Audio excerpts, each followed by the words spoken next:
नमस्कार दोस्तों, स्वागत है आप सभी का क्रॉनिकल डिकोड में। आज की इस वीडियो में हम कवर करेंगे एसएससी सीजीएल परीक्षा के लिए महत्वपूर्ण करंट अफेयर्स क्वेश्चंस, जो आपकी तैयारी के लिए काफी उपयोगी हो सकते हैं। तो वीडियो को ध्यान से देखिए, हर क्वेश्चन को खुद सॉल्व करने की कोशिश कीजिए और चेक कीजिए कि आपके कितने आंसर सही हैं। तो चलिए बिना समय बर्बाद किए शुरू करते हैं। चलिए अब बढ़ते हैं पहले क्वेश्चन की तरफ। क्वेश्चन 1, 2026 में भारत के 53वें चीफ जस्टिस ऑफ इंडिया यानी सीजेआई के रूप में किसने पदभार संभाला? Option A justice Sanjiv Khanna, option B justice Suryakant, option C justice B R Gavai, option D justice Hrishikesh Roy. सोचने के लिए आपको मिलते हैं कुछ सेकंड और सही आंसर है option B justice Suryakant. Justice Suryakant ने 2026 में भारत के 53वें चीफ जस्टिस ऑफ इंडिया के रूप में शपथ ली। ध्यान रखें, एसएससी सीजीएल में कॉन्स्टिट्यूशनल पोस्ट से जुड़े ऐसे सवाल अक्सर पूछे जाते हैं, इसलिए सीजेआई, चीफ इलेक्शन कमिश्नर और सीएजी जैसे महत्वपूर्ण पदों पर जरूर ध्यान दें। चलिए अब बढ़ते हैं क्वेश्चन नंबर 2 की तरफ। क्वेश्चन, 2026 की शुरुआत में मिशन दृष्टि नाम की व्यापक डिजिटल लैंड मैपिंग इनिशिएटिव किस स्टेट गवर्नमेंट ने लॉन्च की? ए गुजरात, बी उत्तर प्रदेश, सी कर्नाटका, डी महाराष्ट्र। सोचिए आपका आंसर क्या होगा? और सही आंसर है मिशन दृष्टि, उत्तर प्रदेश। मिशन दृष्टि को एडवांस्ड जियोस्पेशियल और लैंड मैपिंग एडमिनिस्ट्रेटिव रिफॉर्म के रूप में शुरू किया गया है। इसका उद्देश्य रेवेन्यू एडमिनिस्ट्रेशन को बेहतर बनाना और लैंड डिस्प्यूट्स को कम करना है। तो याद रखिए, मिशन दृष्टि, उत्तर प्रदेश। अब बढ़ते हैं क्वेश्चन नंबर 3 की तरफ। क्वेश्चन, 2026 के एडमिनिस्ट्रेटिव रीशफल में गोवा के नए गवर्नर के रूप में किसे नियुक्त किया गया? ए पुसापाती अशोक गजापति राजू, बी कविंदर गुप्ता, सी आरिफ मोहम्मद खान, डी सीपी राधाकृष्णन। सोचिए आपका सही आंसर क्या होगा? और सही आंसर है ऑप्शन ए पुसापाती अशोक गजापति राजू। पुसापाती अशोक गजापति राजू ने 2026 में गोवा के गवर्नर के रूप में पदभार संभाला। एसएससी सीजीएल के लिए गवर्नर्स और कॉन्स्टिट्यूशनल अपॉइंटमेंट से जुड़े करंट अफेयर्स को जरूर याद रखें।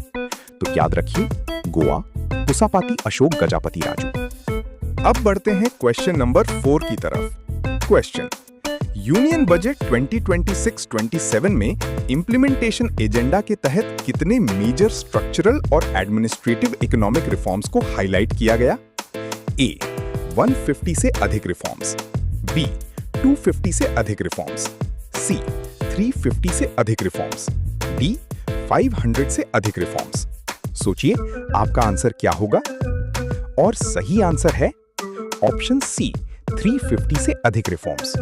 सरकार ने 350 से अधिक इकोनॉमिक और रेगुलेटरी रिफॉर्म्स के सफल इंप्लीमेंटेशन और पाइपलाइन रोलआउट को हाईलाइट किया। इन रिफॉर्म्स का मुख्य उद्देश्य प्रोडक्टिविटी बढ़ाना, एम्प्लॉयमेंट जनरेशन को बढ़ावा देना और मैन्युफैक्चरिंग कॉम्पिटिटिवनेस को मजबूत करना है। तो याद रखिए, यूनियन बजट 2026-27 350 से अधिक रिफॉर्म्स। अब बढ़ते हैं क्वेश्चन नंबर 5 की तरफ। क्वेश्चन, यूनियन बजट से पहले पेश किए गए इकोनॉमिक सर्वे में फाइनेंशियल ईयर 2026-27 के लिए भारत की रियल जीडीपी ग्रोथ रेट कितनी रहने का अनुमान लगाया गया था? ए 6.2% से 6.5%, बी 6.8% से 7.2%, सी 7.5% से 8.0%, डी 8.2% से 8.5%। सोचिए आपका आंसर क्या होगा? और सही आंसर है ऑप्शन बी 6.8% से 7.2%। इकोनॉमिक सर्वे के अनुसार FY 2026-27 में भारत की रियल जीडीपी ग्रोथ 6.8% से 7.2% के बीच रहने का अनुमान है। इस ग्रोथ को मुख्य रूप से डोमेस्टिक कंजम्पशन और लगातार जारी पब्लिक कैपिटल फॉर्मेशन से सपोर्ट मिलने की उम्मीद है। तो याद रखिए, FY 2026-27 रियल जीडीपी ग्रोथ 6.8% से 7.2%। अब बढ़ते हैं क्वेश्चन नंबर 6 की तरफ। क्वेश्चन 2026 में किस प्राइवेट इंडियन एरोस्पेस कंपनी ने इसरो के प्रोपल्शन कॉम्प्लेक्स में अपने orbital class semi cryogenic rocket engine test bed का सफल परीक्षण किया? A Skyroot Aerospace, B Agnikul Cosmos, C Dhruva Space, D Bellatrix Aerospace. सोचिए आपका आंसर क्या होगा? और सही आंसर है ऑप्शन ए स्काईरूट एरोस्पेस। स्काईरूट एरोस्पेस ने 2026 में अपने एडवांस्ड प्रोपल्शन सिस्टम्स की टेस्टिंग जारी रखी, जो भविष्य में हेवियर ऑर्बिटल लॉन्च कैपेबिलिटीज विकसित करने की दिशा में एक महत्वपूर्ण कदम है। तो याद रखिए, semi cryogenic rocket engine test Skyroot Aerospace. अब बढ़ते हैं क्वेश्चन नंबर 7 की तरफ। क्वेश्चन, भारत का पहला कमर्शियल सेमीकंडक्टर फैब्रिकेशन प्लांट यानी सेमीकंडक्टर फैब 2026 में लेगेसी चिप्स की पायलट प्रोडक्शन के साथ शुरू हुआ। ये फैब कहां स्थित है? ए धोलेरा गुजरात, बी मैसूरू कर्नाटका, सी नोएडा उत्तर प्रदेश, डी सानंद गुजरात। सोचिए आपका आंसर क्या होगा? और सही आंसर है ऑप्शन ए धोलेरा गुजरात। धोलेरा गुजरात में स्थापित सेमीकंडक्टर फैब ने 2026 में अपना पहला silicon wafer roll out milestone हासिल किया। ये प्रोजेक्ट इंडिया सेमीकंडक्टर मिशन यानी ISM के तहत भारत की सेमीकंडक्टर मैन्युफैक्चरिंग को मजबूत करने की दिशा में एक महत्वपूर्ण कदम है। तो याद रखिए, India's first commercial semiconductor fab Dholera Gujarat. अब बढ़ते हैं क्वेश्चन नंबर 8 की तरफ। क्वेश्चन, 2026 के मध्य में भारत ने किस मल्टीलैटरल इकोनॉमिक ग्रुपिंग की एनुअल समिट की मेजबानी की, जिसमें रेजिलिएंट सप्लाई चेन्स और डिजिटल करेंसी सेटलमेंट्स जैसे मुद्दों पर फोकस किया गया? A G20 leaders summit, B Shanghai Cooperation Organisation यानी SCO council of heads of state, C BIMSTEC summit, D Indian Ocean Rim Association यानी IORA मिनिस्टीरियल मीट। सोचिए आपका आंसर क्या होगा? और सही आंसर है option B Shanghai Cooperation Organisation यानी SCO। 2026 में भारत ने SCO से जुड़ी हाई लेवल मिनिस्टीरियल और समिट मीटिंग्स की मेजबानी की, जिसमें regional counter terrorism cooperation, connectivity और ट्रेड रेजिलियंस जैसे महत्वपूर्ण मुद्दों पर चर्चा हुई। तो याद रखिए, SCO समिट इंडिया। अब बढ़ते हैं क्वेश्चन नंबर 9 की तरफ। क्वेश्चन है, 2026 की शुरुआत में हुई मिनिस्टीरियल असेंबली के दौरान कौन सा देश इंटरनेशनल सोलर अलायंस यानी ISA का 105वां मेंबर नेशन बना? A Spain, B Colombia, C Fiji, D Greece. सोचिए आपका आंसर क्या होगा? और सही आंसर है ऑप्शन ए स्पेन। स्पेन ने इंटरनेशनल सोलर अलायंस में शामिल होने के लिए अपने फ्रेमवर्क अग्रीमेंट को औपचारिक रूप से रैटिफाई किया। इसके साथ स्पेन ISA का 105वां मेंबर नेशन बना, जिससे ग्लोबल सोलर एनर्जी डिप्लॉयमेंट में यूरोपियन कोऑपरेशन को और मजबूती मिली। तो याद रखिए, ISA का 105वां मेंबर स्पेन। अब बढ़ते हैं क्वेश्चन नंबर 10 की तरफ। क्वेश्चन है, 2026 की शुरुआत में आयोजित freestyle chess grand chess tour या वर्ल्ड चैंपियनशिप इवेंट में किस खिलाड़ी ने जीत हासिल की? A Magnus Carlsen, B D Gukesh, C R Praggnanandhaa, D Fabiano Caruana. सोचिए आपका आंसर क्या होगा? और सही आंसर है option A Magnus Carlsen. Magnus Carlsen ने फ्री स्टाइल चेस चैंपियनशिप का खिताब जीतकर एक बार फिर अपनी शानदार चेस स्किल्स का प्रदर्शन किया। तो याद रखिए, freestyle chess championship 2026 equal to Magnus Carlsen. अब बढ़ते हैं क्वेश्चन नंबर 11 की तरफ। क्वेश्चन, 2026 में फीफा वर्ल्ड कप की मेजबानी किन देशों ने की, जिसमें टूर्नामेंट फॉर्मेट को बढ़ाकर 48 टीम्स कर दिया गया? ए यूनाइटेड स्टेट्स, कनाडा और मेक्सिको संयुक्त रूप से, बी कतर और Saudi Arabia, C Spain, Portugal और मोरक्को, डी अर्जेंटीना, उरुग्वे और पराग्वे। सोचिए आपका आंसर क्या होगा? और सही आंसर है option A United States, Canada और मेक्सिको। 2026 का फीफा वर्ल्ड कप पहली बार 48 टीम्स के एक्सपैंडेड फॉर्मेट में आयोजित किया गया। इस टूर्नामेंट की संयुक्त मेजबानी यूनाइटेड स्टेट्स, कनाडा और मेक्सिको ने की। तो याद रखिए, FIFA World cup 2026 USA, Canada और मेक्सिको 48 टीम्स। अब बढ़ते हैं क्वेश्चन नंबर 12 की तरफ।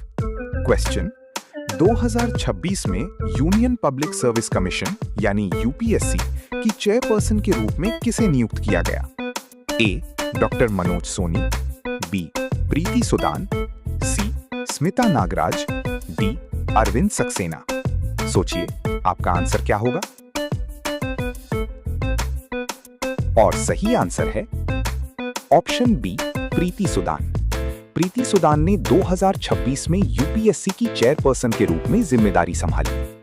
यूपीएससी भारत में सिविल सर्विसेज एग्जामिनेशन सहित कई महत्वपूर्ण परीक्षाओं का आयोजन करता है और ये एक कॉन्स्टिट्यूशनल बॉडी है। तो याद रखिए, यूपीएससी चेयरपर्सन 2026 प्रीति सुदान। अब बढ़ते हैं क्वेश्चन नंबर 13 की तरफ। क्वेश्चन 2026 तक भारत के चीफ इलेक्शन कमिश्नर यानी सीईसी के रूप में कौन कार्यरत हैं? ए. राजीव कुमार, बी. ज्ञानेश कुमार, सी. सुखबीर सिंह संधू, डी. अरुण गोयल। सोचिए आपका आंसर क्या होगा?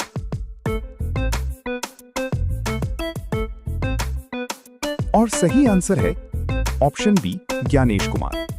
ज्ञानेश कुमार भारत के चीफ इलेक्शन कमिश्नर के रूप में कार्यरत हैं। वे देश में फ्री एंड फेयर इलेक्शन सुनिश्चित करने के लिए इलेक्शन कमीशन की जिम्मेदारी संभालते हैं।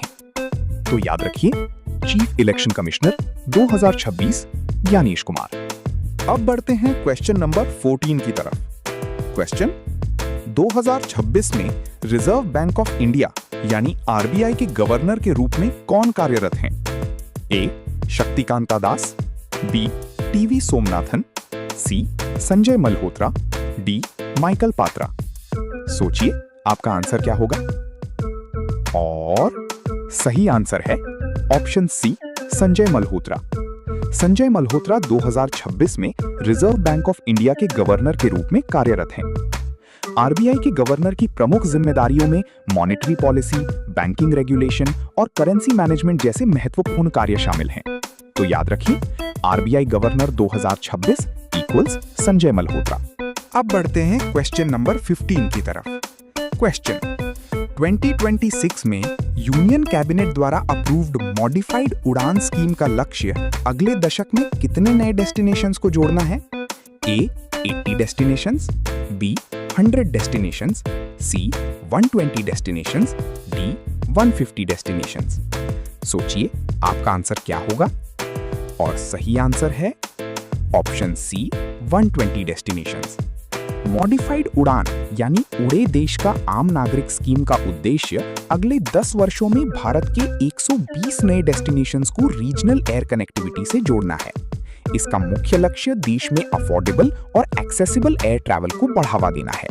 तो याद रखिए, मॉडिफाइड उड़ान स्कीम 120 न्यू डेस्टिनेशंस। अब बढ़ते हैं क्वेश्चन नंबर 16 की तरफ। Question finance minister Nirmala Sitharaman द्वारा प्रस्तुत यूनियन बजट 2026-27 के अनुसार सेंट्रल गवर्नमेंट का एस्टिमेटेड टोटल एक्सपेंडिचर कितना रखा गया है? A. 45,30,000 crore rupees, B. 48,20,500 crore rupees, C. 53,47,315 crore rupees, D. 58,10,200 crore rupees. सोचिए आपका आंसर क्या होगा? और सही आंसर है option C, 53,47,315 crore rupees.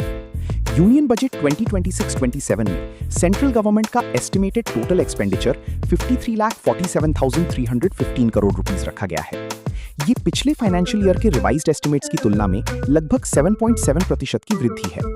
Budget में कैपिटल एक्सपेंडिचर और इंफ्रास्ट्रक्चर डेवलपमेंट पर विशेष जोर दिया गया है।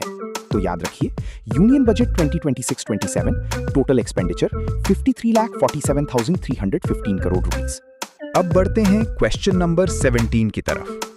क्वेश्चन जुलाई 2026 में इसरो ने स्पेस डेब्री को कम करने के लिए किस लॉन्च व्हीकल के अपर स्टेज की कंट्रोल्ड एटमॉस्फेरिक री एंट्री को सफलतापूर्वक कमांड किया? ए.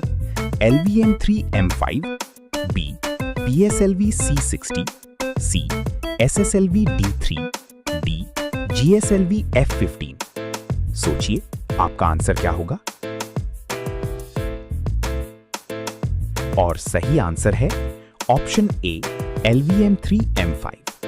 इसरो ने 30 जुलाई 2026 को LVM-3M5 के अपर स्टेज की ऑर्बिटल डीके और कंट्रोल्ड एटमॉस्फेरिक री-एंट्री को सफलतापूर्वक कमांड किया। ये कदम स्पेस डिब्री मिटिगेशन और रिस्पॉन्सिबल स्पेस ऑपरेशंस की दिशा में एक महत्वपूर्ण पहल है। तो याद रखिए, कंट्रोल्ड री-एंट्री LVM-3M5 30 जुलाई 2026। अब बढ़ते हैं क्वेश्चन नंबर 18 की तरफ। क्वेश्चन 2026 की शुरुआत तक इन स्पेस के माध्यम से इसरो की कितनी टेक्नोलॉजीज को डोमेस्टिक इंडस्ट्रीज और स्टार्टअप्स को सफलतापूर्वक टेक्नोलॉजी ट्रांसफर कराया गया था? A 35 technologies, B 52 technologies, C 71 technologies, D 95 technologies. सोचिए आपका आंसर क्या होगा? और सही आंसर है ऑप्शन C 71 टेक्नोलॉजीज। जनवरी 2026 तक इन स्पेस ने इसरो की 71 एडवांस टेक्नोलॉजीज को कमर्शियल मैन्युफैक्चरर्स और स्पेस स्टार्टअप्स तक ट्रांसफर कराने में मदद की।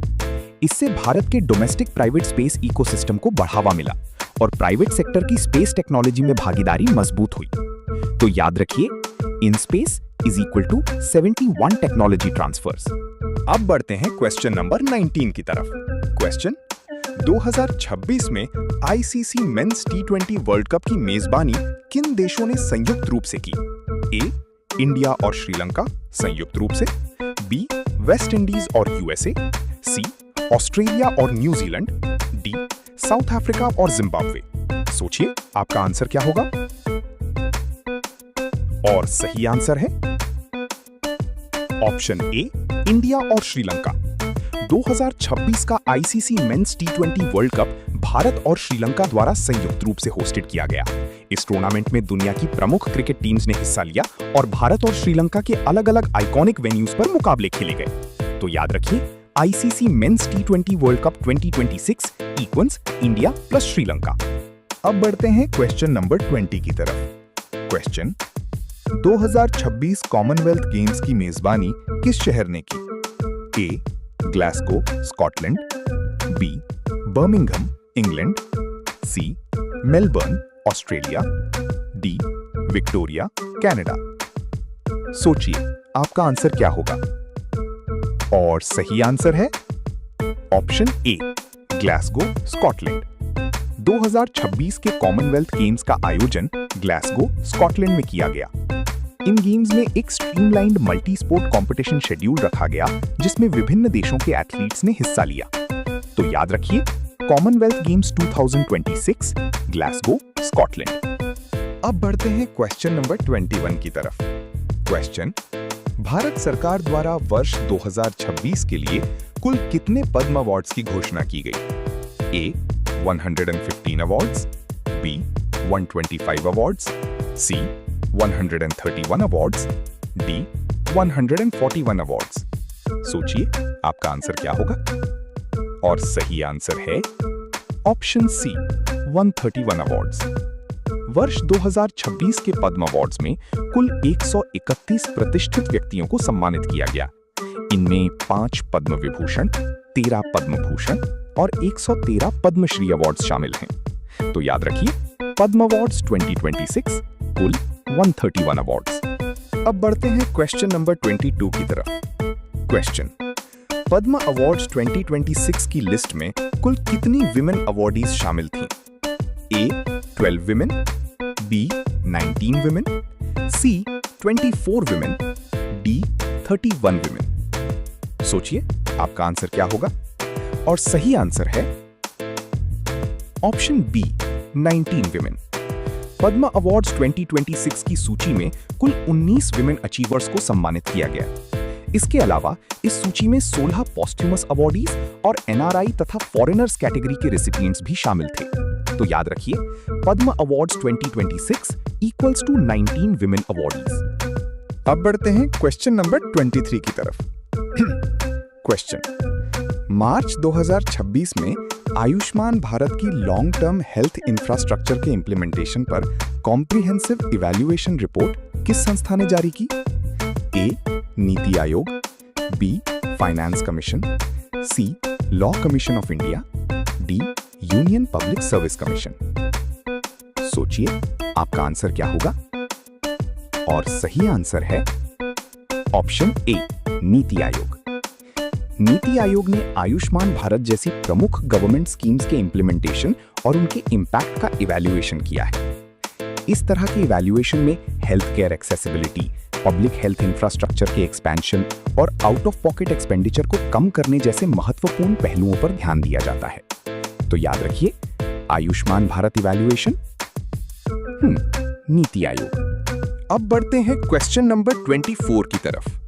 क्वेश्चन 2026 में एक प्रमुख ग्लोबल लेजिस्लेटिव या पार्लियामेंट्री इंटरनेशनल इंस्टीट्यूशन के 81वें प्रेसिडेंट के इलेक्शन के दौरान भारत की पार्लियामेंट्री डेलीगेशन का नेतृत्व किसने किया? A, speaker of Lok Sabha, B, chairperson of Rajya Sabha, C, minister of external affairs, D, foreign secretary. सोचिए आपका आंसर क्या होगा? और सही आंसर है option A, speaker of Lok Sabha. अंतर्राष्ट्रीय पार्लियामेंट्री फोरम्स में भारत का प्रतिनिधित्व करने के लिए लोकसभा स्पीकर के नेतृत्व में पार्लियामेंट्री डेलीगेशंस महत्वपूर्ण भूमिका निभाते हैं। ऐसी डेलीगेशंस का उद्देश्य पार्लियामेंट्री डिप्लोमेसी और इंटरनेशनल लेजिस्लेटिव कोऑपरेशन को मजबूत करना होता है। तो याद रखिए, Indian parliamentary delegation equals to speaker of Lok Sabha. अब बढ़ते हैं क्वेश्चन नंबर 25 की तरफ। क्वेश्चन 2026 में किस स्टेट असेंबली ने कॉन्स्टिट्यूशन ऑफ इंडिया के ऑफिशियल टेक्स्ट को सिंधी स्क्रिप्ट में अपनाने के लिए एक महत्वपूर्ण रेजोल्यूशन पास किया? A, Rajasthan, B, Gujarat, C, Maharashtra, D, Madhya Pradesh. सोचिए आपका आंसर क्या होगा? और सही आंसर है option B, Gujarat. Gujarat state assembly ने 2026 में कॉन्स्टिट्यूशन ऑफ इंडिया के ऑफिशियल टेक्स्ट को सिंधी स्क्रिप्ट में उपलब्ध कराने और इसके एकेडमिक तथा कल्चरल प्रिजर्वेशन को बढ़ावा देने से जुड़ा रेजोल्यूशन पास किया। इस पहल का उद्देश्य संविधान को विभिन्न भाषाई और सांस्कृतिक समुदायों तक अधिक एक्सेसिबल बनाना है। तो याद रखिए, सिंधी स्क्रिप्ट में कॉन्स्टिट्यूशन रेजोल्यूशन, गुजरात। अब बढ़ते हैं क्वेश्चन नंबर 26 की तरफ। क्वेश्चन 2026 में नेशनल इन्वेस्टिगेशन एजेंसी यानी NIA ने specialised regional cyber forensic labs किस इमर्जिंग थ्रेट कैटेगरी से निपटने के लिए शुरू की? ए, क्रिप्टोग्राफिक रैंसमवेयर और financial terror networks, B, deep fake propaganda और state sponsored disinformation, C, quantum decryption vulnerabilities, D, satellite GPS spoofing. सोचिए आपका आंसर क्या होगा? और सही आंसर है ऑप्शन ए, क्रिप्टोग्राफिक रैंसमवेयर और फाइनेंशियल टेरर नेटवर्क्स। 2026 में NIA ने अपनी डिजिटल और साइबर फॉरेंसिक इंफ्रास्ट्रक्चर को मजबूत करने के लिए रीजनल हब्स पर स्पेशलाइज्ड फैसिलिटीज का विस्तार किया।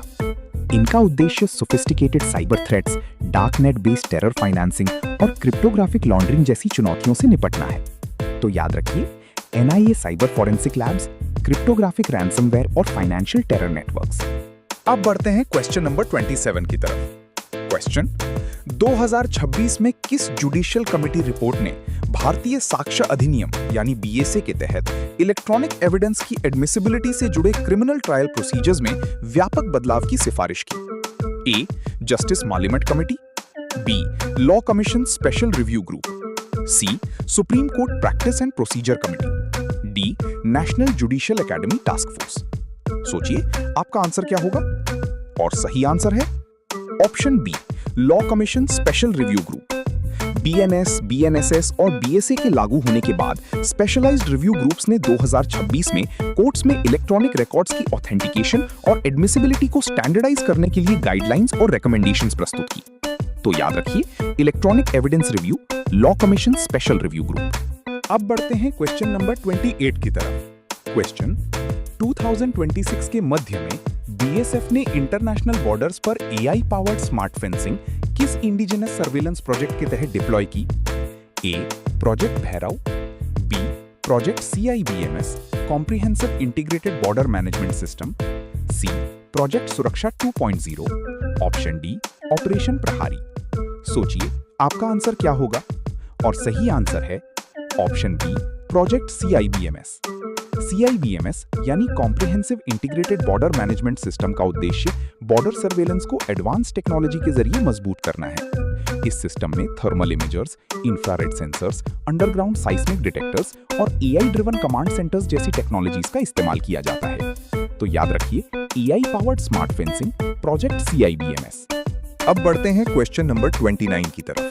क्वेश्चन 2026 में रिजर्व बैंक ऑफ इंडिया यानी RBI ने क्रॉस बॉर्डर रिटेल पेमेंट्स के लिए एक यूनिफाइड डिजिटल फ्रेमवर्क पेश किया, जिसमें UPI को किस रीजनल पेमेंट नेटवर्क से जोड़ा गया? A. Singapore pay now, B. Asian cross border QR payment nexus, C. Eurozone target 2, D. BRICS pay settlement grid. सोचिए, आपका आंसर क्या होगा? और सही आंसर है option B, Asian cross border QR payment nexus. इस पहल का उद्देश्य भारत की UPI को व्यापक एशियन पेमेंट कनेक्टिविटी फ्रेमवर्क से जोड़कर क्रॉस बॉर्डर पेमेंट्स को ज्यादा सीमलेस, फास्ट और लो कॉस्ट बनाना है। इससे इंटरनेशनल रेमिटेंसेस और रिटेल पेमेंट्स को आसान बनाने में मदद मिलेगी। तो याद रखिए, UPI arrow Asian cross border QR payment nexus. अब बढ़ते हैं क्वेश्चन नंबर 30 की तरफ। क्वेश्चन 2026 के मध्य तक प्रधानमंत्री सूर्य घर मुफ्त बिजली योजना के तहत 10 मिलियन रूफटॉप सोलर इंस्टॉलेशंस को फाइनेंस करने का माइलस्टोन किस इंडियन फाइनेंशियल इंस्टीट्यूशन ने पार किया? A. IREDA, Indian renewable energy development agency, B. NABARD, C. SIDBI, D. Power finance corporation PFC। सोचिए, आपका आंसर क्या होगा? और सही आंसर है ऑप्शन ए, IREDA। IREDA यानी Indian renewable energy development agency ने PM सूर्य घर योजना के तहत रूफटॉप सोलर एडॉप्शन को बढ़ावा देने में महत्वपूर्ण भूमिका निभाई। IREDA ने कंसेशनल ग्रीन क्रेडिट के जरिए सोलर प्रोजेक्ट्स को फाइनेंसिंग सपोर्ट दिया, जिससे देश भर के घरों में रूफटॉप सोलर को बढ़ावा मिला। तो याद रखिए, PM सूर्य घर योजना, IREDA, 10 million rooftop solar installations. अब बढ़ते हैं क्वेश्चन नंबर 31 की तरफ। क्वेश्चन 2026 में सेबी ने mandatory T+0 instantaneous trade settlement cycle किस कैटेगरी के मार्केट इंस्ट्रूमेंट्स के लिए लागू किया? Option A, all NSE 500 equities, option B, liquid corporate bond portfolios, option C, optional pilot basket of top 25 high liquidity stocks, या फिर option D, government securities यानी G-SECs only. सोचिए, आपका आंसर क्या होगा? और सही आंसर है option C, optional pilot basket of top 25 high liquidity stocks. SEBI ने हाई लिक्विडिटी स्टॉक्स के लिए T+0 सेटलमेंट फ्रेमवर्क को आगे बढ़ाया, जिससे ट्रेड्स का सेटलमेंट ज्यादा फास्ट और एफिशिएंट बनाया जा सके।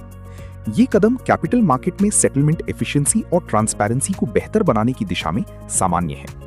तो याद रखिए, T+0 settlement, top 25 high liquidity stocks. अब बढ़ते हैं क्वेश्चन नंबर 32 की तरफ।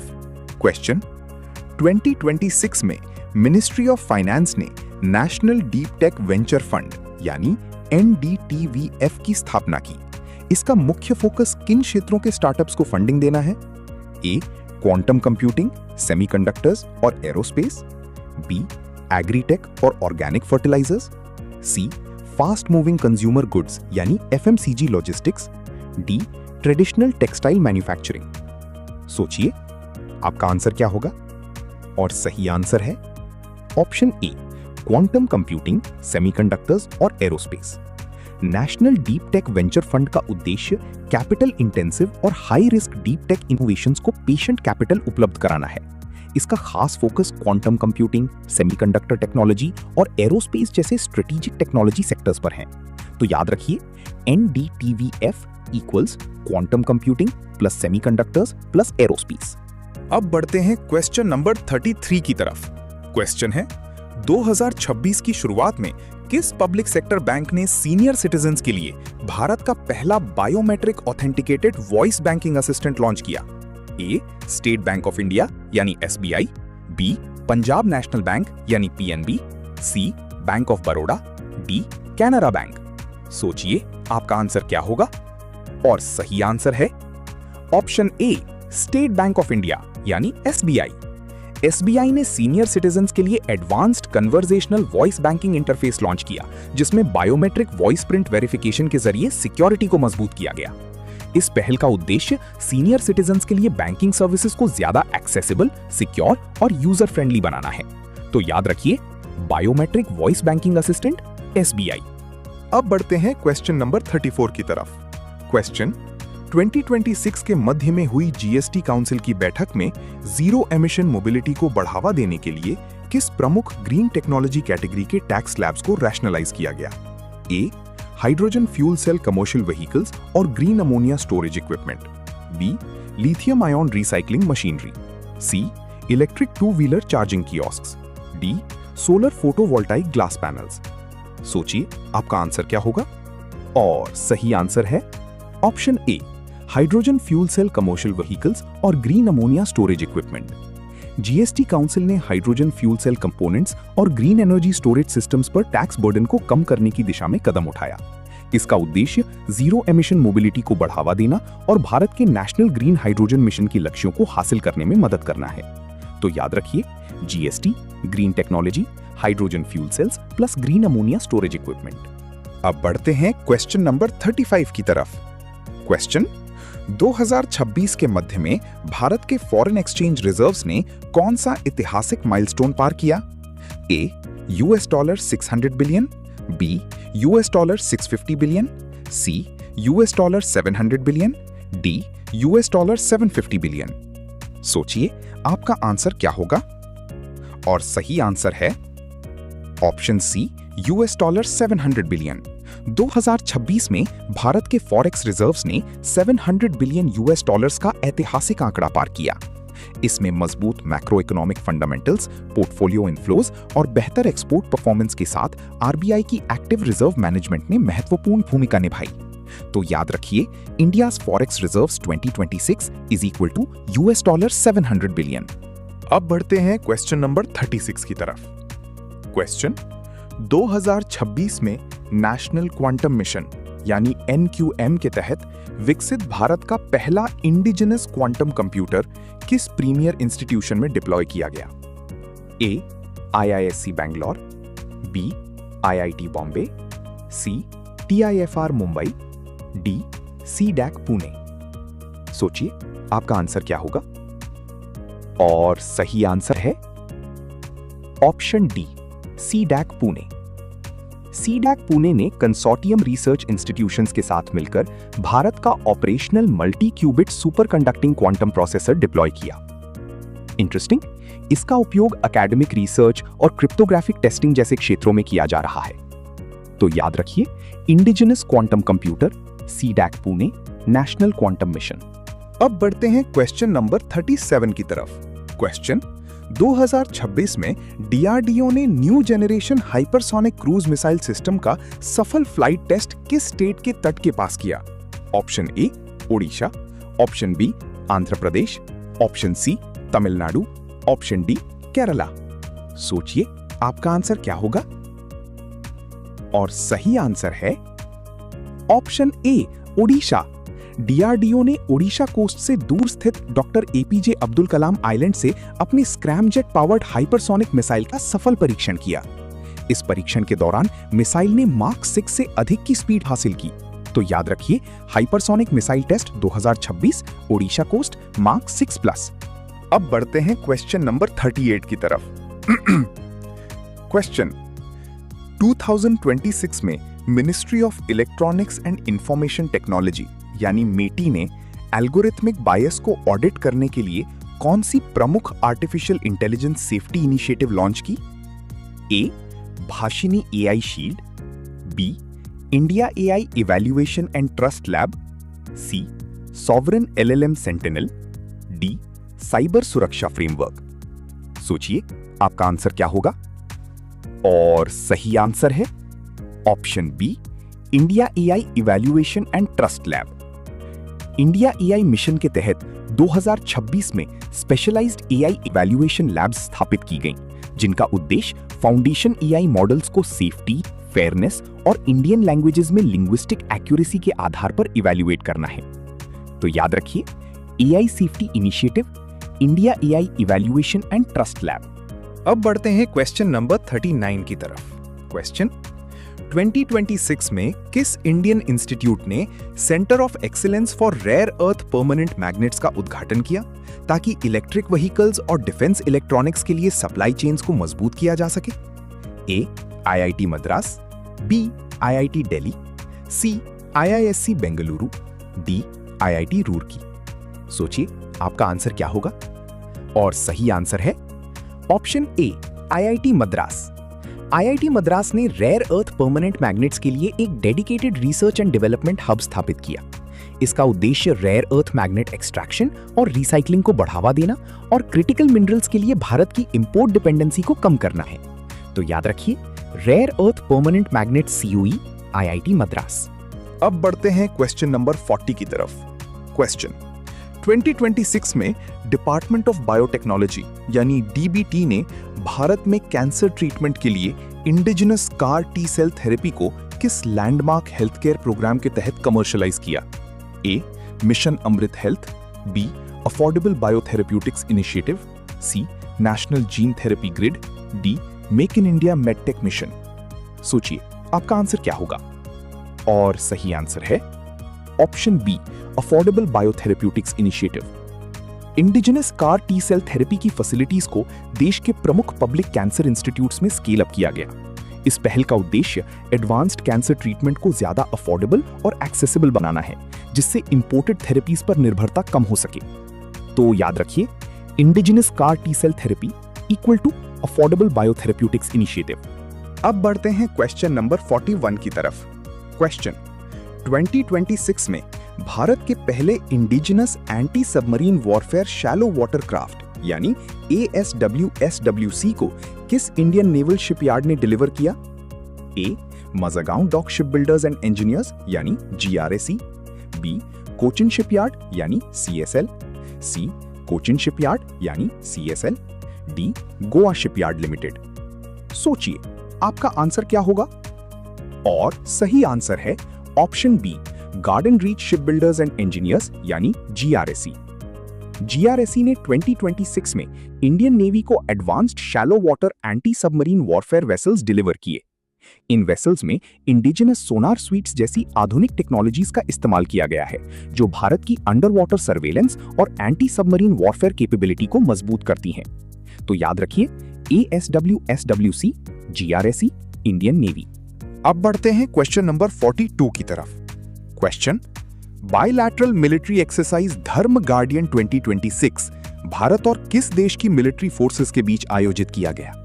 ए, जापान, बी, फ्रांस, सी, सिंगापुर, डी, यूनाइटेड किंगडम। सोचिए आपका आंसर क्या होगा? और सही आंसर है ऑप्शन ए, जापान। एक्सरसाइज धर्म गार्डियन भारत और जापान के बीच आयोजित होने वाला एक एनुअल जॉइंट मिलिट्री एक्सरसाइज है। इस एक्सरसाइज का उद्देश्य दोनों देशों की आर्म्ड फोर्सेस के बीच टैक्टिकल इंटरऑपरेबिलिटी को मजबूत करना है, खासकर सेमी अर्बन एनवायरनमेंट्स में मिलिट्री ऑपरेशंस के लिए। तो याद रखिए, धर्म गार्डियन 2026 इंडिया प्लस जापान। अब बढ़ते हैं क्वेश्चन नंबर 43 की तरफ। क्वेश्चन 2026 में भारत ने किस रीजनल इकोनॉमिक ब्लॉक के साथ कॉम्प्रिहेंसिव इकोनॉमिक पार्टनरशिप एग्रीमेंट यानी सीपा अपडेट पर हस्ताक्षर किए? A, European free trade association यानी EFTA, B, Gulf cooperation council यानी GCC economic dialogue framework, C, Mercosur trade bloc, D, CPTPP observer dialogue. सोचिए आपका आंसर क्या होगा? और सही आंसर है happy option A, European free trade association यानी EFTA। 2026 में भारत ने EFTA नेशंस के साथ अपने ट्रेड और इन्वेस्टमेंट कमिटमेंट्स को और मजबूत किया। इस कदम का उद्देश्य भारत और EFTA देशों के बीच ट्रेड और इकोनॉमिक कोऑपरेशन को बढ़ावा देना है। तो याद रखिए, CEPA update 2026 is equal to OFTA। अब बढ़ते हैं क्वेश्चन नंबर 44 की तरफ। क्वेश्चन 2026 में मैरिटाइम सिक्योरिटी पार्टनरशिप्स को मजबूत करने के लिए किस इंडियन नेवल शिप ने वेस्ट अफ्रीका और अटलांटिक के पोर्ट्स का हिस्टोरिक ऑपरेशनल डिप्लॉयमेंट किया? ए, INS कोची, बी, INS तबर, सी, INS Satpura, D, INS Sumedha. सोचिए आपका आंसर क्या होगा। और सही आंसर है option D, INS Sumedha. INS Sumedha ने 2026 में वेस्ट अफ्रीका और अटलांटिक क्षेत्र के पोर्ट्स का लॉन्ग रेंज ऑपरेशनल डिप्लॉयमेंट किया। इस तरह के ओवरसीज नेवल डिप्लॉयमेंट्स का उद्देश्य मैरिटाइम सिक्योरिटी कोऑपरेशन, इंटरऑपरेबिलिटी और एंटी पायरेसी ऑपरेशंस को मजबूत करना है। ये डिप्लॉयमेंट्स भारत की SAGAR, security and growth for all in the region की विजन को भी आगे बढ़ाते हैं। तो याद रखिए, west Africa and Atlantic deployment 2026, INS Sumedha. अब बढ़ते हैं क्वेश्चन नंबर 45 की तरफ। क्वेश्चन, 2026 की UN क्लाइमेट चेंज कॉन्फ्रेंस यानी COP31 की मेजबानी के लिए किस देश को चुना गया? A, Australia Pacific island nations के साथ पार्टनरशिप में, B, Brazil, C, Azerbaijan, D, United Arab Emirates. सोचिए आपका आंसर क्या होगा। और सही आंसर है ऑप्शन ए, ऑस्ट्रेलिया। COP31 की मेजबानी ऑस्ट्रेलिया करेगा, जिसमें पैसिफिक आइलैंड नेशंस के साथ पार्टनरशिप भी शामिल है। COP31 में इंडो पैसिफिक और पैसिफिक रीजन्स की क्लाइमेट वल्नरेबिलिटीज और रिन्यूएबल एनर्जी ट्रांजिशन जैसे महत्वपूर्ण मुद्दों पर विशेष ध्यान दिया जाएगा। तो याद रखिए, COP31 is equal to Australia plus Pacific island partnership. अब बढ़ते हैं क्वेश्चन नंबर 46 की तरफ। क्वेश्चन, 2026 में भारत ने लिथियम और कोबाल्ट सप्लाईज को सुरक्षित करने के लिए किस देश के साथ एक महत्वपूर्ण क्रिटिकल मिनरल्स कोऑपरेशन ट्रीटी पर हस्ताक्षर किए? ए, ऑस्ट्रेलिया, बी, अर्जेंटीना, सी, चिली, डी, कनाडा। सोचिए आपका आंसर क्या होगा।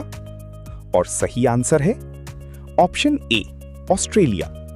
2026 में भारत और ऑस्ट्रेलिया ने क्रिटिकल मिनरल्स की सप्लाई चेन को मजबूत करने के लिए कोऑपरेशन को और बढ़ाया। इस पार्टनरशिप का उद्देश्य लिथियम और कोबाल्ट जैसे महत्वपूर्ण मिनरल्स की सप्लाई को सुरक्षित करना और भारत में क्लीन एनर्जी तथा बैटरी मैन्युफैक्चरिंग को बढ़ावा देना है। तो याद रखिए, critical minerals cooperation equals India plus Australia equals lithium and cobalt. अब बढ़ते हैं क्वेश्चन नंबर 47 की तरफ। क्वेश्चन, 2026 में किस इंटरनेशनल फाइनेंशियल इंस्टीट्यूशन ने न्यू दिल्ली में अपना रीजनल क्लाइमेट इनोवेशन हब शुरू किया? ए, न्यू डेवलपमेंट बैंक यानी NDB, B, Asian Development Bank यानी ADB, C, World Bank Group Climate Centre, D, Asian Infrastructure Investment Bank यानी AIIB। सोचिए आपका आंसर क्या होगा। और सही आंसर है option B, Asian Development Bank यानी ADB। 2026 में एशियन डेवलपमेंट बैंक ने न्यू दिल्ली में एक dedicated climate tech innovation hub स्थापित किया। इसका उद्देश्य अर्बन रेजिलियंस और ग्रीन ट्रांजिशन प्रोजेक्ट्स के लिए फाइनेंसिंग और इनोवेशन को बढ़ावा देना है, खासकर साउथ एशिया में। तो याद रखिए, regional climate innovation hub EDB, new Delhi. अब बढ़ते हैं क्वेश्चन नंबर 48 की तरफ।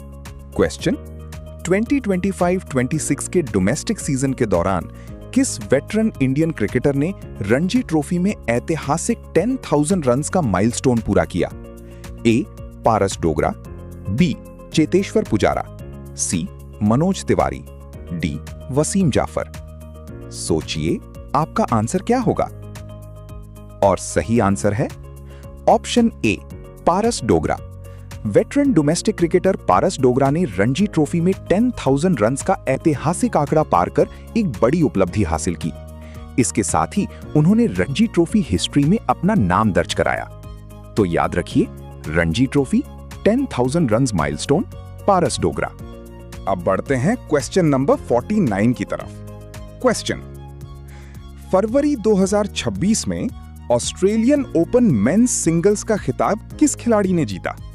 ए, नोवाक जोकोविच, B, Jannik Sinner, C, Carlos Alcaraz, D, Alexander Zverev. सोचिए आपका आंसर क्या होगा।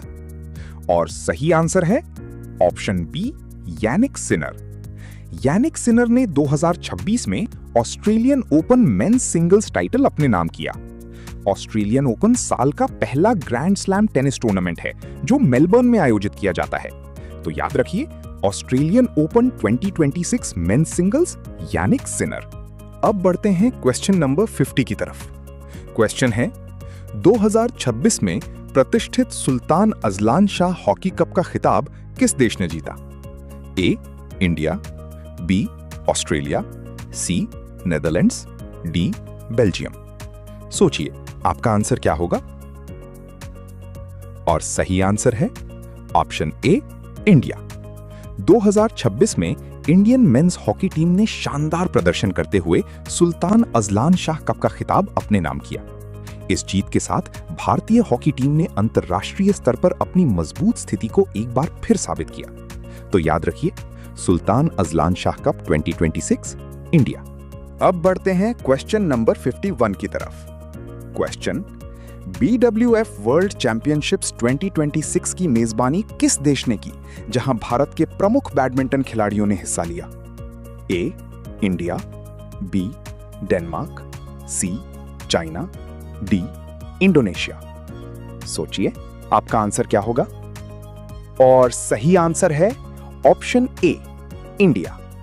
2026 में BWF वर्ल्ड चैंपियनशिप्स का आयोजन इंडिया में किया गया, जहां दुनिया के कई टॉप बैडमिंटन प्लेयर्स ने हिस्सा लिया। इस प्रतिष्ठित चैंपियनशिप की मेजबानी भारत के लिए इंटरनेशनल बैडमिंटन के क्षेत्र में एक महत्वपूर्ण उपलब्धि रही। तो याद रखिए, BWF वर्ल्ड चैंपियनशिप्स 2026 इंडिया। अब बढ़ते हैं क्वेश्चन नंबर 52 की तरफ। क्वेश्चन, 2026 की शुरुआत में आयोजित ISSF वर्ल्ड कप स्टेज में 10 मीटर एयर पिस्टल इवेंट का गोल्ड मेडल किस इंडियन शूटर ने जीता? ए सरबजोत सिंह, बी मनु भाकर, सी इलावेनिल वलारिवान, डी रुद्रांश पाटिल। सोचिए आपका आंसर क्या होगा? और सही आंसर है ऑप्शन बी मनु भाकर। भारत की मनु भाकर ने 10 मीटर एयर पिस्टल इवेंट में शानदार प्रदर्शन करते हुए गोल्ड मेडल अपने नाम किया। इस जीत के साथ उन्होंने इंटरनेशनल शूटिंग सर्किट में भारत का शानदार प्रदर्शन जारी रखा। तो याद रखिए, ISSF World Cup 2024 10 metre air pistol Manu Bhaker. अब बढ़ते हैं क्वेश्चन नंबर 53 की तरफ। क्वेश्चन, 2025-26 के domestic red ball cricket season में रणजी ट्रॉफी चैंपियनशिप का खिताब किस टीम ने जीता? ए मुंबई, बी विदर्भ, सी कर्नाटका, डी सौराष्ट्र। सोचिए आपका आंसर क्या होगा? और सही आंसर है ऑप्शन ए मुंबई। मुंबई क्रिकेट टीम ने शानदार प्रदर्शन करते हुए 2025-26 रणजी ट्रॉफी का चैंपियनशिप टाइटल अपने नाम किया। इस जीत के साथ मुंबई ने भारतीय डोमेस्टिक क्रिकेट में अपनी रिच लेगेसी को एक बार फिर मजबूत किया। तो याद रखिए, रणजी ट्रॉफी 2025-26 मुंबई। अब बढ़ते हैं क्वेश्चन नंबर 54 की तरफ। क्वेश्चन, निम्नलिखित में से किस एमिनेंट ज्यूरिस्ट और फॉर्मर सुप्रीम कोर्ट जज को 2026 में केरला से पब्लिक अफेयर्स कैटेगरी में प्रतिष्ठित पद्मा अवार्ड से सम्मानित किया गया? A Justice retired KT Thomas, B Justice retired Rohinton Nariman, C Justice retired Madan Lokur, D Justice retired Deepak Mishra. सोचिए आपका आंसर क्या होगा? और सही आंसर है option A Justice retired KT Thomas. Former Supreme Court जज जस्टिस KT थॉमस को 2026 में पब्लिक अफेयर्स के क्षेत्र में उनके योगदान के लिए प्रतिष्ठित पद्मा अवार्ड से सम्मानित किया गया। वे केरला से संबंधित हैं और भारतीय न्याय व्यवस्था में उनके महत्वपूर्ण योगदान के लिए जाने जाते हैं। तो याद रखिए, Padma award 2026 public affairs Kerala justice KT Thomas. अब बढ़ते हैं क्वेश्चन नंबर 55 की तरफ। क्वेश्चन है, 2025-26 के लिए क्लासिक लिटरेचर को रीजनल लैंग्वेजेस में ट्रांसलेट करने के लिए साहित्य अकेडमी ट्रांसलेशन प्राइज से किसे सम्मानित किया गया? A Arundhati Roy, B prominent regional literary scholars recognised by Sahitya Academy, C Jeet Thayil, D Vikram Seth. सोचिए आपका आंसर क्या होगा? और सही आंसर है option B prominent regional literary scholars recognised by Sahitya Akademi. Sahitya Akademi हर वर्ष अलग अलग भारतीय भाषाओं के बीच साहित्य कृतियों के ट्रांसलेशन को बढ़ावा देने के लिए उत्कृष्ट ट्रांसलेटर्स को सम्मानित करती है। ये पुरस्कार 24 शेड्यूल्ड लैंग्वेजेस में लिटरेरी ट्रांसलेशन और रीजनल लिटरेचर के बीच संवाद को मजबूत करने में महत्वपूर्ण भूमिका निभाता है। तो याद रखिए, Sahitya Akademi translation prize 2025-26 regional literary scholars. अब बढ़ते हैं क्वेश्चन नंबर 56 की तरफ। क्वेश्चन, 2026 में Dada Saheb Phalke International Film Festival Award में बेस्ट एक्टर का पुरस्कार किस अभिनेता को दिया गया? A. Ranbir Kapoor, B. Shahrukh Khan, C. Vicky Kaushal, D. Rishabh Shetty. सोचिए, आपका आंसर क्या होगा? और सही आंसर है ऑप्शन बी, शाहरुख खान। शाहरुख खान को 2026 में बेस्ट एक्टर के लिए प्रतिष्ठित Dada Saheb Phalke International Film Festival Award से सम्मानित किया गया। ये पुरस्कार भारतीय सिनेमा में उनके सिनेमैटिक एक्सीलेंस और लोकप्रिय योगदान को सम्मानित करता है। तो याद रखिए, Dada Saheb Phalke International Film Festival Award 2026, best actor Shahrukh Khan. अब बढ़ते हैं क्वेश्चन नंबर 57 की तरफ। क्वेश्चन, 2025-26 के लिए गांधी पीस प्राइज से किस इंस्टीट्यूशन को रूरल सैनिटेशन, वुमेन एम्पावरमेंट और सोशल हार्मनी में आउटस्टैंडिंग कंट्रीब्यूशन के लिए सम्मानित किया गया? A. Sulabh International Social Service Organisation, B. सेवा यानी self employed women's association, C. Akshaya Patra Foundation, D. Ramakrishna mission. सोचिए, आपका आंसर क्या होगा? और सही आंसर है, शॉर्ट पॉज, ऑप्शन बी, सेवा यानी सेल्फ एम्प्लॉयड वुमेन्स एसोसिएशन। सेवा और इससे जुड़े ग्रासरूट्स कोऑपरेटिव्स को वुमेन वर्कर्स के सोशियो इकोनॉमिक एम्पावरमेंट और समाज में सकारात्मक बदलाव के लिए गांधी पीस प्राइज 2025-26 से सम्मानित किया गया। सेवा का काम विशेष रूप से वुमेन वर्कर्स की एम्पावरमेंट और लाइवलीहुड अपॉर्चुनिटीज को मजबूत करने पर केंद्रित रहा है। तो याद रखिए, short pause, Gandhi peace prize 2025-26, सेवा। अब बढ़ते हैं क्वेश्चन नंबर 58 की तरफ। क्वेश्चन, 2026 में भारतीय साहित्य में लाइफ टाइम कॉन्ट्रीब्यूशन के लिए प्रतिष्ठित 59th ज्ञानपीठ अवार्ड से किसे सम्मानित किया गया? ए. गुलजार और Rambhadracharya, joint recipients, B. Amitav Ghosh, C. Ruskin Bond, D. Kiran Nagarkar. सोचिए, आपका आंसर क्या होगा? और सही आंसर है ऑप्शन ए, गुलजार और रामभद्राचार्य। ज्ञानपीठ अवार्ड भारत के सबसे प्रतिष्ठित लिटरेरी ऑनर्स में से एक है, जो भारतीय भाषाओं और साहित्य में आउटस्टैंडिंग कंट्रीब्यूशन के लिए दिया जाता है। गुलजार और रामभद्राचार्य को साहित्य के क्षेत्र में उनके महत्वपूर्ण और दीर्घकालीन योगदान के लिए सम्मानित किया गया। तो याद रखिए, 59th ज्ञानपीठ अवार्ड, गुलजार और रामभद्राचार्य। अब बढ़ते हैं क्वेश्चन नंबर 59 की तरफ। क्वेश्चन, 2026 में केमिकल साइंसेस के क्षेत्र में प्रतिष्ठित शांति स्वरूप भटनागर प्राइज से किसे सम्मानित किया गया? ए. CSIR और IISc के leading nano materials and catalysis researchers, B. Doctor Neeti Kumar, C. Doctor Arvind Sharma, D. Doctor V Ramgopal Rao. सोचिए, आपका आंसर क्या होगा? और सही आंसर है option A, leading nano materials and catalysis researchers from CSIR/IISc। Shanti Swarup Bhatnagar prize Bharat के प्रमुख साइंटिफिक अवार्ड्स में से एक है, जिसे CSIR, council of scientific and industrial research द्वारा उत्कृष्ट वैज्ञानिक योगदान के लिए प्रदान किया जाता है। केमिकल साइंसेस के क्षेत्र में ये सम्मान नैनो मटेरियल्स और कैटालिसिस रिसर्च जैसे क्षेत्रों में महत्वपूर्ण योगदान को मान्यता देता है। तो याद रखिए, Shanti Swarup Bhatnagar prize 2026, chemical sciences, nano materials and catalysis researchers. अब बढ़ते हैं क्वेश्चन नंबर 60 की तरफ। क्वेश्चन, 2026 में भारत के किस आइकॉनिक वाइल्ड लाइफ सैंक्चुरी को UNESCO World Heritage natural site के रूप में डेजिग्नेट किया गया? A. Sundarbans mangrove expansion zone, B. Central Indian Satpura tiger landscape extension, C. Western Ghats highland plateau ecosystem, D. Deepor Beel wetland biosphere. सोचिए, आपका आंसर क्या होगा? और सही आंसर है option B, central Indian Satpura tiger landscape extension. 2026 में भारत के बायोडायवर्सिटी कंजर्वेशन एफर्ट्स को ग्लोबल रिकॉग्निशन मिला, जब central Indian Satpura tiger landscape के एक्सटेंशन को यूनेस्को के नेचुरल हेरिटेज फ्रेमवर्क में शामिल किया गया। ये क्षेत्र भारत की टाइगर कंजर्वेशन और रिच बायोडायवर्सिटी के लिए बेहद महत्वपूर्ण है। तो याद रखिए, UNESCO World Heritage natural site 2026, Satpura tiger landscape extension. तो दोस्तों, आज की इस वीडियो में हमने एसएससी सीजीएल के 60 महत्वपूर्ण करंट अफेयर्स क्वेश्चंस को कवर किया। उम्मीद है कि इस वीडियो से आपकी करंट अफेयर्स प्रिपरेशन को जरूर मदद मिली होगी। अब आपका काम है कि इन सभी क्वेश्चंस को एक बार फिर से रिवाइज करें और देखें कि आपने कितने क्वेश्चंस के सही आंसर्स दिए। अगर आपको ये वीडियो यूजफुल लगा हो तो वीडियो को लाइक जरूर करें और क्रॉनिकल डिकोड को सब्सक्राइब करें, ताकि एसएससी सीजीएल और अन्य कॉम्पिटिटिव एग्जाम से जुड़ी ऐसी ही इंपॉर्टेंट करंट अफेयर्स वीडियोस आपको लगातार मिलती रहें। मिलते हैं अगली वीडियो में एक और नए सेट ऑफ इंपॉर्टेंट क्वेश्चंस के साथ। तब तक के लिए पढ़ते रहिए, मेहनत करते रहिए और अपने लक्ष्य की ओर बढ़ते रहिए। जय हिंद।